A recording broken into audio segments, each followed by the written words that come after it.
കഴിഞ്ഞ 15 മാസമായിട്ട് Israel Palestine യുദ്ധം നടക്കുന്നു. ഗാസ ശരിക്ക് തരിപ്പണമായിട്ടുണ്ട്. ശരിക്കും ഇതിൽ ആരാ ജയിച്ചത്? ഇസ്രായേലോ അതോ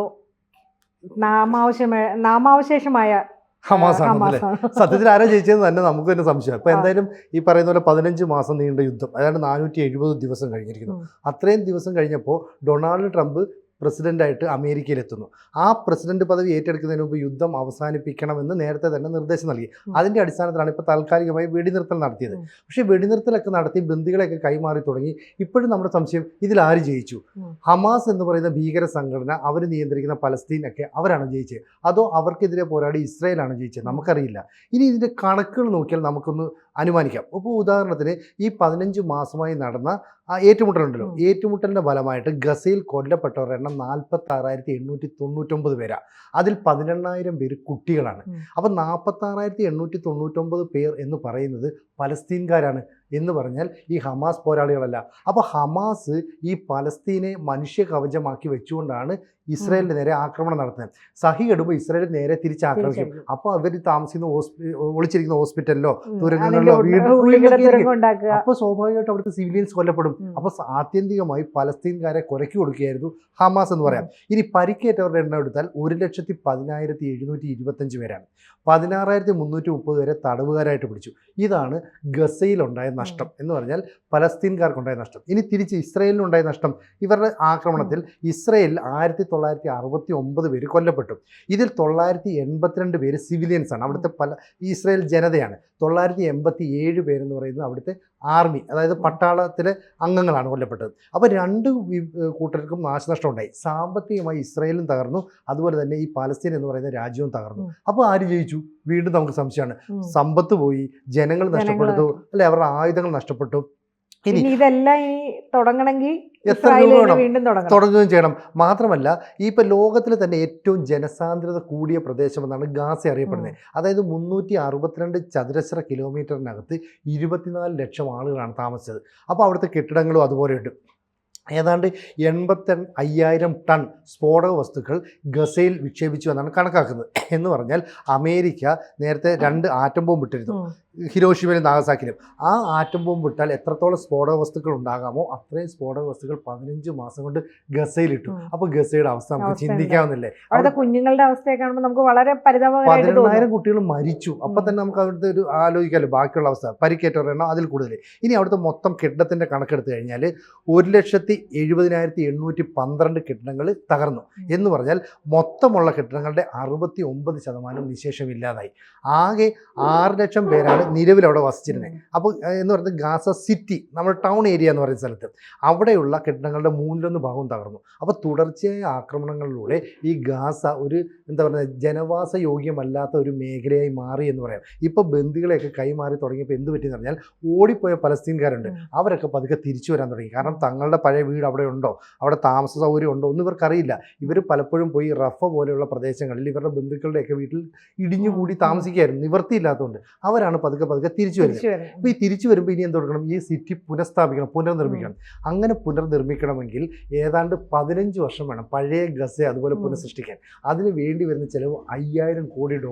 അപ്പോൾ ഈ പൈസ ആര് മുടക്കും? അതൊരു വലിയ ചോദ്യമല്ലേ? ഇപ്പം പിന്നെ ബബിത പറഞ്ഞതുപോലെ ഈ പൈസ വീണ്ടും ഇസ്രായേൽ മുടക്കേണ്ടി വരും. പക്ഷേ ഇസ്രായേൽ മുടക്കും. എന്താണെന്നറിയാം, ഈ ഗസയും ഇസ്രായേലിൻ്റെ ഭാഗമായി കൂട്ടിച്ചേർക്കാൻ അവർ തീരുമാനിച്ചേക്കാം.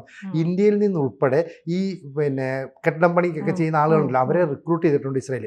അവരൊരു വശത്തൂടെ പണി തുടങ്ങി. കാരണം ഇസ്രായേലിൽ നിന്ന് പലായനം ചെയ്ത ജൂതന്മാരുണ്ട്, അവരെയൊക്കെ അവർ തിരിച്ചു കൊണ്ടുവരും. അപ്പോൾ പാലസ്തീൻകാരെ എവിടെ താമസിപ്പിക്കും എന്നുള്ളൊരു വലിയ തർക്കമാണ്. അപ്പോൾ ഈ സംഭവങ്ങൾക്കെല്ലാം തുടക്കം എന്താണെന്ന് ആലോചിച്ച് നോക്കി. 2023 സെപ്റ്റംബറിൽ സമാധാനമായിട്ടിരുന്ന ഒരു ജനതയുടെ ഇടയ്ക്ക്, അതെ അതായത് 2023 ഒക്ടോബർ 7 ഒരു സമാധാനമായിരുന്ന ആളുകളുടെ ഇടയ്ക്കോട്ട് ഈ ഹമാസ് എന്നങ്ങ് വെടിവെക്കാണ്. അവരെങ്ങനെ പാരച്ചൂട്ടി വന്ന് പറന്നിറങ്ങുന്നു, മറ്റേ ബുൾഡോസർ കൊണ്ടുവന്നിട്ട് ഈ വേലി തല്ലി തകർക്കുന്നു. എന്നിട്ട് ഒറ്റയടിക്ക് സ്ത്രീകളെയും കുട്ടികളെയും ആക്രമിക്കുന്നു. 1139 പേരെ വെടിവെച്ചു, മറ്റേ അതേ കൊന്നു. 250ഓളം പേരെ ബന്ദികളാക്കി എടുത്തുകൊണ്ട് പോകുന്നു. അപ്പം അവരെ കിട്ടിയിട്ടില്ല, എവിടെയാണെന്ന് പോലും അറിയില്ല. അതെ, ജീവനോടെ എത്ര പേരുണ്ടെന്ന് നമുക്കറിയില്ല. അപ്പൊ ആകെ 3 പേരെയാണ് വിട്ടുകൊടുത്തത്. അതിന് നമ്മൾ കൊടുത്തേക്കണം അവരുടെ സിവിലിയൻസ് ആണെങ്കിൽ പോലും 10-90 വരെ വെറുതെ കൊടുത്തിട്ടുണ്ട്. അതെ, അങ്ങനെ കൊടുത്തിട്ടുണ്ട്. അപ്പോൾ ലോകത്തിലെ തന്നെ ഏറ്റവും മികച്ച പ്രതിരോധ സംവിധാനമാണ്. അപ്പോൾ മിസൈൽ പ്രതിരോധ സംവിധാനമുണ്ട്. അതുപോലെ തന്നെ ലോകത്തെ ഏറ്റവും മികച്ച ഇൻ്റലിജൻസ് സംവിധാനം, ഇതും ഈ പറയുന്ന മൊസാദ് ഉൾപ്പെടെയാണ്. പെഗസസ് പോലെയുള്ള സൈബർ നിരീക്ഷണ സംവിധാനം ഇതിനെയെല്ലാം തന്നെ അട്ടിമറിച്ചുകൊണ്ടാണ് ഹമാസിൻ്റെ കടന്നുകയറ്റം. മാത്രമല്ല ഈ മൊസാദ് എന്ന് പറയുന്ന ലോകത്തിലെ ഏറ്റവും മികച്ച ചാരസംഘടനയാണ്. അതുപോലെ ഇസ്രായേലി ഡിഫൻസ് ഫോഴ്സ് ഇവരൊക്കെ ഒരു അലസത കാണിച്ചു. കാരണം വാരാന്ത്യത്തിൽ ഒരു അവധി ആഘോഷം നടക്കുമ്പോൾ ഇത്തരത്തിലൊരു ആക്രമണത്തെ മുൻകൂട്ടി കാണാൻ ഇസ്രായേലിന് സാധിച്ചില്ല. ഇവർ സത്യത്തിൽ ഷോക്ക്ഡ് ആയിപ്പോയെന്ന് പറയാം. അപ്പോൾ ഹമാസ് കൃത്യമായി പ്ലാൻ ചെയ്ത് ഇവർക്ക് നേരെ ഒരു ആക്രമണം നടത്തുകയാണ്. അന്ന് ഇവർ ആക്രമണത്തിന് പേരിട്ടത് ഓപ്പറേഷൻ അൽ അക്സ ഫ്ലഡ് എന്നാണ്.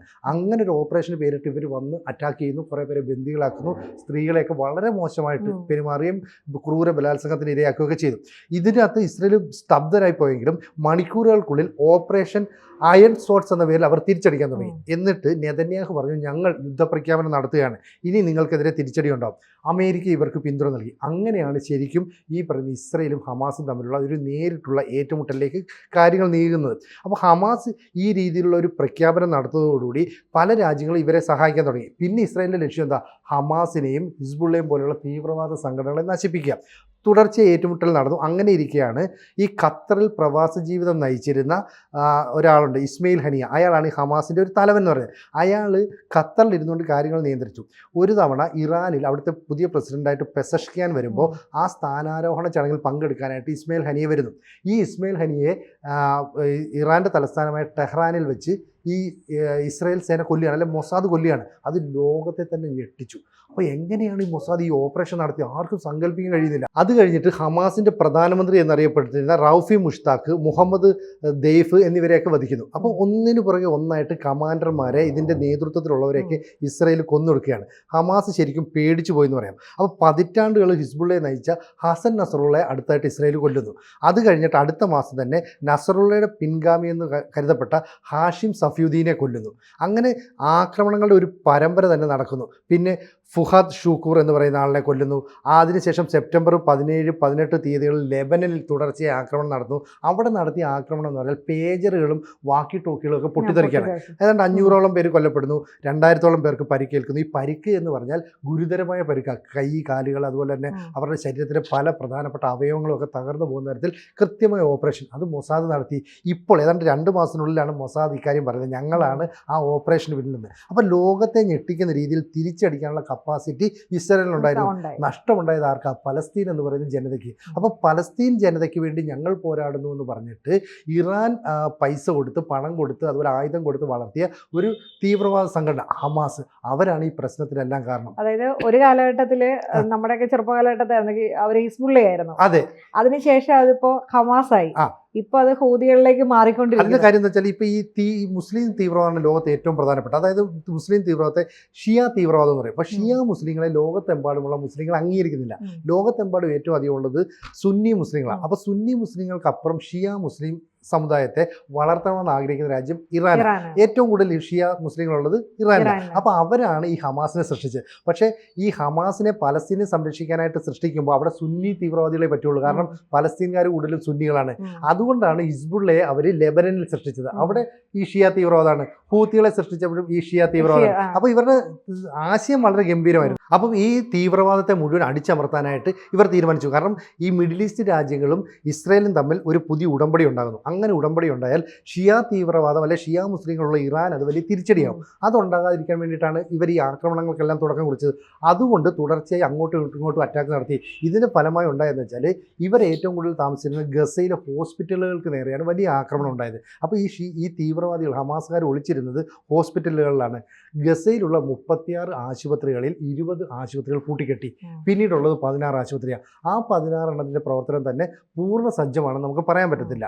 പിന്നെ ഇവർ ഒളിച്ചിരുന്നത് സ്കൂളുകളിലാണ്. അതായത് ഗസയിലെ വിദ്യാർത്ഥികൾ പഠിക്കുന്ന സ്ഥലങ്ങളിൽ പോയി ഒളിച്ചിരുന്നാൽ നമുക്ക് പ്രശ്നം ഉണ്ടാവില്ലെന്ന് ഇവർ കരുതി. അപ്പോൾ ഇവിടുത്തെ പലസ്തീൻകാരെ അവിടെ കൊണ്ട് അഭയാർത്ഥികളായി പാർപ്പിച്ചു. അങ്ങനെ അവിടെയുള്ള 564 സ്കൂളുകളിൽ 496 സ്കൂളുകൾക്ക് നേരെയും ഇസ്രായേൽ ആക്രമണം നടത്തി. അതിൽ തന്നെ 396 സ്കൂളുകളെ നേരിട്ട് ആക്രമിക്കുകയായിരുന്നു. അങ്ങനെ സ്കൂളുകൾ തകർന്നു. ഇനി അവിടുത്തെ റോഡുകളുടെ കാര്യമാണെങ്കിലോ ഏതാണ്ട് 69% റോഡുകളും തകർന്നു. കൃത്യമായി പറഞ്ഞാൽ 1190 കിലോമീറ്റർ ദൂരം റോഡ് ഇല്ലാതെ ഇല്ലാതെയായി. അപ്പോൾ വാഹന ഗതാഗതം ഒന്നും നടക്കില്ല. അതായത് ആ ഒരു രാജ്യത്തിന്റെ പകുതിയോളം അങ്ങ് തീർന്നെന്ന് തന്നെ പറയാം. അങ്ങനെ തന്നെ പറയാം. അപ്പോൾ ലോകത്തെ, ഇസ്രായേലിനെ മാത്രമല്ല ലോകത്തെ തന്നെ ഞെട്ടിച്ച ഒരു ആക്രമണമാണ് അന്ന് ഈ ഹമാസ് നടത്തിയത്. അപ്പോൾ അമേരിക്കക്കെതിരെ സെപ്റ്റംബർ 11 വലിയ ആക്രമണം നടത്തി, ട്വിൻ ടവറൊക്കെ ഇടിച്ചു തകർന്നു. അതിന് തുല്യമായ ഒരു ആക്രമണം. അപ്പോൾ ഇസ്രായേൽ ജനത ഇനി എത്ര കാലം കഴിഞ്ഞാലും ഈ ആക്രമണത്തെ അവരുടെ മനസ്സിൽ നിന്ന് മായ്ക്കാൻ കഴിയില്ല. ഇന്നും അവരുടെ കുടുംബാംഗങ്ങൾ വെയിറ്റ് ചെയ്യുക. ആകെ 3 പേരെ കിട്ടിയിട്ടുള്ളൂ. ഇനിയൊരു എത്ര പേരുണ്ടെന്ന് ആളുകളെ കിട്ടാനുണ്ട്. അതെ, അതിൽ തന്നെ എത്ര പേര് ജീവനോടെ ഉണ്ടെന്നുള്ള അറിയത്തില്ല.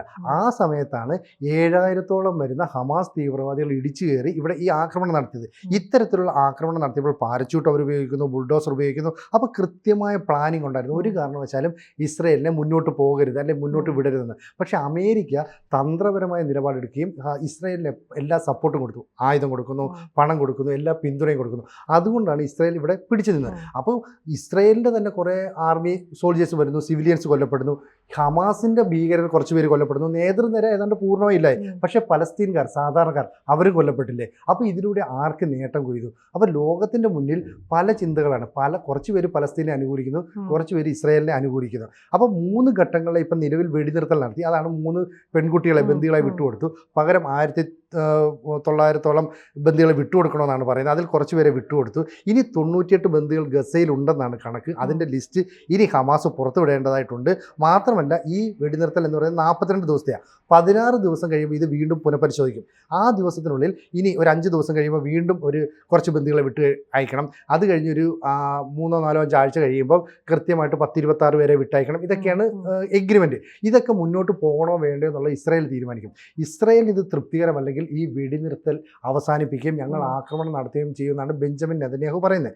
അപ്പോൾ ബെഞ്ചമിൻ നെതന്യാഹുവിൻ്റെ മന്ത്രിസഭയിലുള്ള വലതുപക്ഷ നേതാക്കൾ അവർ പറയുന്നു ഇവരുമായിട്ട് ഒത്തുതീർപ്പിലെത്തിയത് ശരിയല്ല, ഞങ്ങൾ രാജിവെച്ചു, മന്ത്രിസഭയിൽ നിന്ന് ഉൾപ്പെടെ രാജിവെച്ചു. പക്ഷേ ഈ സമ്മർദ്ദങ്ങളൊക്കെ ഉണ്ടെങ്കിലും ഈ ബന്ദികളുടെ അനുകൂലികളൊക്കെ നെതന്യാഹുവിന് പിന്തുണ നൽകുന്നു. കാരണം ഞങ്ങളുടെ ബന്ധുക്കൾ തിരിച്ചു കിട്ടുമല്ലോ, എത്ര നാളുകൾക്ക് ശേഷം കിട്ടുന്നതായിരിക്കും. അപ്പോൾ അങ്ങനെ ഈ ഗസയിലെയും ഇസ്രായേലിലെയും അതിർത്തിയിലുള്ള സൈനികർ വലിയ രീതിയിൽ കൊല്ലപ്പെട്ടല്ലോ. ഇപ്പം നിലവിൽ ഇസ്രായേൽ സൈനികരൊക്കെ അതിർത്തിയിലേക്ക് പിൻവാങ്ങുകയാണ്. ഞങ്ങൾ പോവുകയാണ്, ഞങ്ങളിവിടെ പ്രശ്നമൊന്നും ഉണ്ടാക്കുന്നില്ല എന്നുള്ളത്. പക്ഷേ ഇതുവരെ പിടിച്ചെടുത്ത സ്ഥലമുണ്ടല്ലോ, ഇപ്പം വെസ്റ്റ് ബാങ്കിലെ കുറേ ഭാഗങ്ങൾ, ഗസയിലെ കുറച്ച് ഭാഗങ്ങൾ, ലെബനൻ്റെ കുറച്ച് ഭാഗങ്ങൾ, ഇതെല്ലാം കൂടെ ചേർത്ത് ഒരു വിശാല ഇസ്രായേൽ രൂപീകരിക്കും. അപ്പോൾ ഇസ്രായേലിന് ഈ വിസ്തൃതിയുടെ കാര്യത്തിൽ കുറച്ച് നേട്ടമുണ്ട്. പക്ഷേ സാമ്പത്തികമായി അവർ തകർന്നു, സൈനികപരമായി തകർന്നു, ഒരുപാട് നഷ്ടങ്ങൾ ഉണ്ടായിട്ടുണ്ട്. അതുപോലെ തന്നെ ഈ പലസ്തീൻ ജനതയിൽ ഏതാണ്ട് 49,000-ഓളം ആളുകളെ ഇല്ലാതായി, 18,000-ഓളം കുട്ടികളില്ലാതായത്, വരും തലമുറ ഇല്ലാതായി പോകുന്നു. ഇങ്ങനെയൊക്കെയുള്ള ദുരന്തങ്ങൾ ഉണ്ടാകുന്നു. അപ്പം ഈ യുദ്ധം നിർത്തി എന്നതിലൂടെ ആര് ജയിച്ചു എന്ന് ചോദിച്ചാൽ നമുക്ക് സങ്കടത്തോടു കൂടി അതിനൊരു ഉത്തരം പറയാൻ പറ്റും. നമുക്കറിയില്ല ആര് ജയിച്ചു എന്ന്. പറ്റുമോ? ഇസ്രായേൽ 2 കൂട്ടർക്കും നഷ്ടമാണ്. ഹമാസിനെ സംബന്ധിച്ച് അവരുടെ എല്ലാ സൈനിക ശക്തിയും തീർന്നു, ഹമാസ് നാമാവശേഷമായി എന്ന് തന്നെ പറയാം. മാത്രമല്ല ഹമാസ് ഒരു തീവ്രവാദ സംഘടന, അവർക്ക് പാലസ്തീനോട് ഒരു കമ്മിറ്റ്മെന്റ് ഇല്ല. അത് അവർക്ക് ഇവർ ചത്താലും കുഴപ്പമില്ല, വേറെ രൂപത്തിൽ വരും. അവർക്ക് ഇവർ ചത്തൊന്നും പ്രശ്നം, അവർക്ക് ഈ ജൂതന്മാരുണ്ടായിരുന്നു. അപ്പം ലോകത്ത് നിന്ന് ജൂതന്മാരെ തുടച്ചു നീക്കണമെന്ന ആഗ്രഹത്തിൽ പ്രവർത്തിക്കുന്ന ഹമാസ്, ഹിസ്ബുള്ള തുടങ്ങിയ തീവ്രവാദ സംഘടനകൾ, ഹൂത്തികൾ, ഇവരൊക്കെ ഇനിയും വിത്തിട്ട് മുളച്ചു വരുമെന്ന് നമുക്കറിയില്ല, വരികയും ചെയ്തിട്ടുണ്ട്. അപ്പോൾ ഇനി ഭാവിയിൽ ഈ ഇസ്രായേൽ സേന അല്ലെ ഇസ്രായേൽ ജൂതന്മാർ തങ്ങളുടെ രാജ്യം നിലനിർത്താൻ, തങ്ങൾക്ക് ലോകത്ത് അതിജീവിക്കാൻ വേണ്ടി എന്തും ചെയ്യാൻ തയ്യാറാകും. അപ്പോൾ യുദ്ധം എന്തെങ്കിലും അവസാനിക്കുമെന്ന് നമുക്കറിയില്ല. കാരണം എന്നേക്കുമായിട്ട് ജൂതന്മാരെ തുടച്ചു നീക്കണമെന്ന് മുസ്ലിങ്ങൾ അല്ലെങ്കിൽ ഈ പലസ്തീനെ അനുകൂലിക്കുന്ന തീവ്രവാദ സംഘടനകൾ ആഗ്രഹിക്കുന്നു. അതിജീവിക്കുമെന്ന് ജൂതന്മാരും പറയുന്നു. അപ്പോൾ യുദ്ധം അവസാനിക്കില്ല. പക്ഷേ നഷ്ടങ്ങളുടെ കണക്കെടുത്താൽ മനുഷ്യജീവനുകൾ പൊലിഞ്ഞു പോകുന്നു. നമുക്കറിയില്ല ആര് ജയിച്ചു എന്ന്, അല്ലേ? കൂടുതൽ വാർത്തകളും വിശേഷങ്ങളും നിങ്ങളിലേക്ക് എത്താൻ ABC മലയാളം സബ്സ്ക്രൈബ് ചെയ്യുക, ബെൽ ബട്ടണും അമർത്തുക.